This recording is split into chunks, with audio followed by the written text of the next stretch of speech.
What's good, YouTube? ToxicSight here, back again with another video, and in this video we are going to be covering our next support champion, Io, who's really good. Um, she carries two different roles basically within her basic kit. She heals Luna, her dog, wolf, fox, cat, whatever you want to call it, heals. But Luna also can cap the point and move the payload once it's captured, which is really good. Um, Her talents are God's Blessing, allies being healed, receive 15% reduced damage, which is alright. Actually, it's really good. Lifelike, Luna heals allies around her for 200 per second, which is great. And then Sacrifice, if Io falls below 200 health while Luna is active, she trades places with Luna, heals for 50% of her health, and Luna dies in her stead. Sacrifice sounds like a really good animation and a really good talent, but I'll show you something that's wrong with it here in a second. I'm just gonna click on one.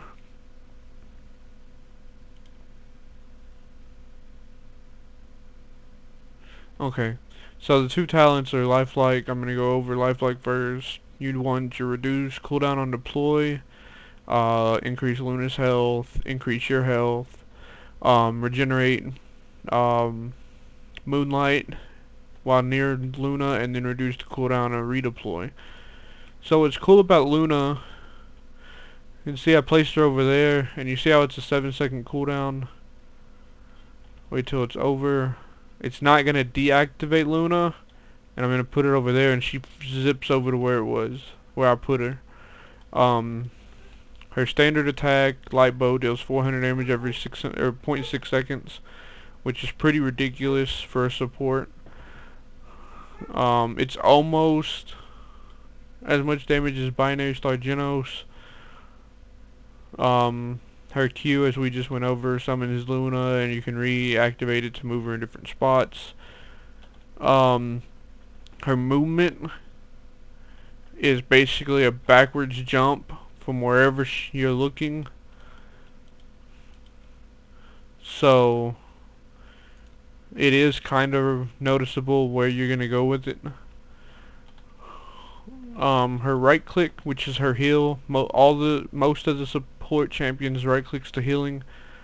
You can heal Luna with it. You can heal other champions with it. She only has self heal in her kits with some of her abilities. The healing is really good with Moonlight, but Luna, no, I messed it up. For some odd reason my keyboard went back to default. But with Lifelike, Luna heals, and with Luna healing, if that Fernando had rejuve, we could keep up and outpace the Cassie damage. And as you can see, Luna's doing damage to enemies that are near. I'm gonna turn them off. Well, actually, I know what. I'm gonna place you back over there. I'm gonna come here. I'm gonna go ahead and show you Sacrifice real quick. While Sacrifice is not that great of an ability, because you become immune to the damage during that time. But whenever you're standing there shaking, all the opposing team has to do is look where your Luna's at, or know where your Luna's at, and focus there. Now if it was an instantaneous move, like there was no of that, oh, I'm gonna stand here, shake for a little bit, and then move. And it doesn't happen all the time. It only happens every 45 seconds. I think it's 45 seconds. Yeah, every 45 seconds. So, I mean, it is good because it keeps you alive. You can go back and keep healing your allies. But at the same time, it's not all that great because it's a 45-second cooldown. And, like I said, the opponent can find out where you are almost instantly. God's Blessing, which is our other one. On this one, I have the self-heal while I'm doing Moonlight. Increase allies' movement speed while being healed by Moonlight.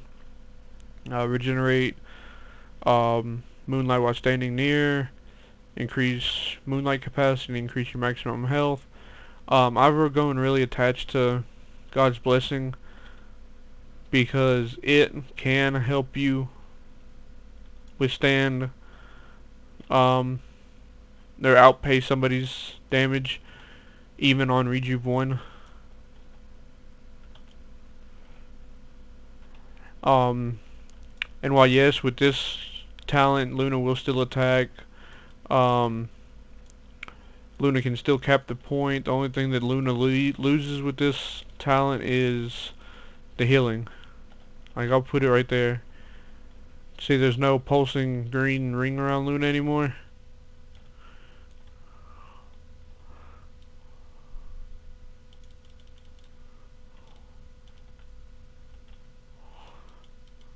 So, just to pick, do you want to be the one that has to do all the healing, which gives you them damage reduction, or do you want Luna to be able to help you heal, at the cost of you won't be able to really outpace any, you'll be able to outpace most of the tanks, you'll be able to outpace most of the flanks except for debilitating Sky, and you'll be able to outpace a lot of the supports if they're doing damage.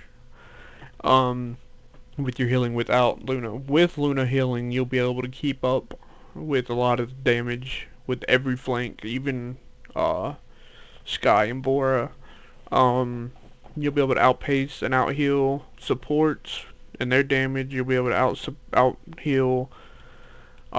You'll be able to heal any tank, unless of course they've all got caught 2. Then you aren't out healing anybody because your healing is reduced during that time. Oh, her ultimate. What it is, I'll launch it this way. What it says is project an ethereal manifestation of Luna and carry away enemies in the path, removing them from your realm, dealing 800 damage to them if they collide with the wall. So basically, you want to aim it high because it's a decent sized projectile. So it does 800 damage. Am I going to land on it? Oh, I went too far forward. Now, you can't really tell here, but it is a great way to get them off the map if the edge of the map has if the map has an edge or a fall off point, because what it does, and I'd have to retest this, but somebody was telling me that it completely, like, you can use your movement skill in it, but it's got a reduced, like, it reduces the distance of it or something like that. I don't know, I'd have to test that part because I've never noticed that. I've always been able to do mine. I just haven't really paid attention to how far it goes.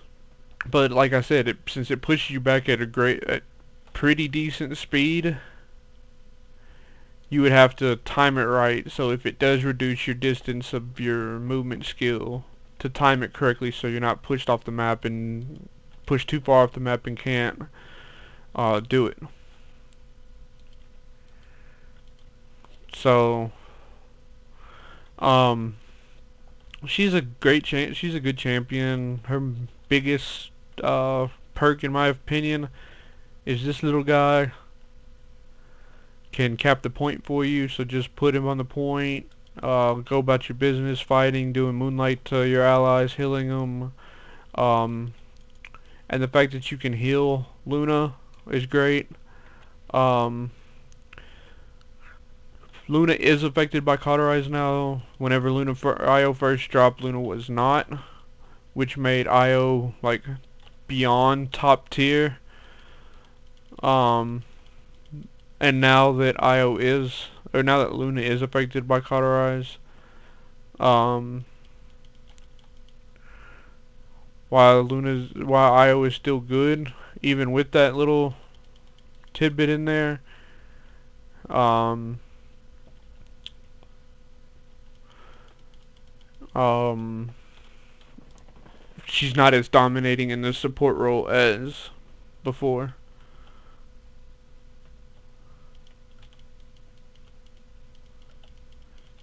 So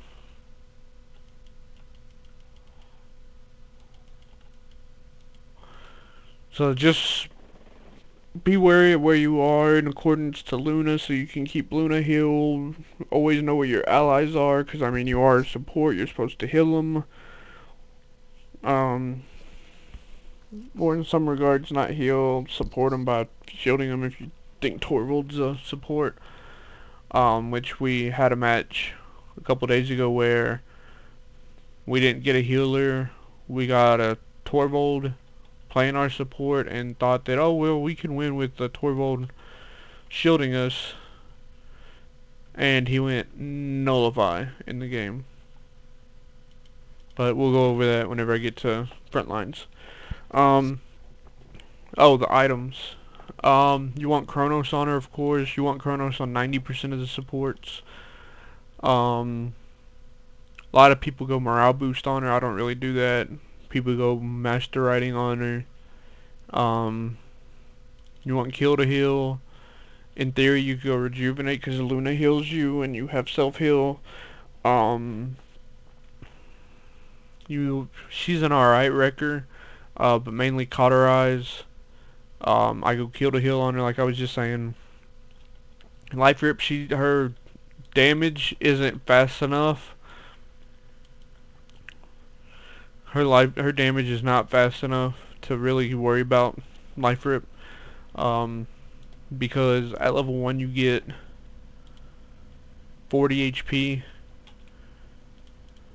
and maxing it you get